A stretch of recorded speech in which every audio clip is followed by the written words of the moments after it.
अजून किती सोसावं लागणार हेच सतत डोक्यात येत असतं ना. पुरता कंटाळून गेलायस ना. आता तुझी ही सुद्धा समस्या मिटवतो.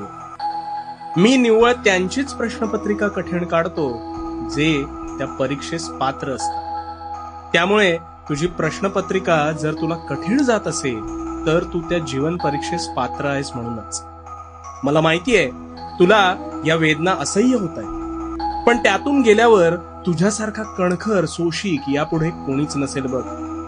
मला सांग, आपल्याकडे सदैव एकच ऋतू असतो का? नाही ना. धरणी तापते आणि मग असह्य वेदना झेलून त्यावर पावसाचे सुख तिला अनुभवता येते. पण तिला सुद्धा ह्या यातना सहन केल्यावरच सुखाची खरी किंमत कळते बरं का. तसंच तुझ्या बाबतीत आहे.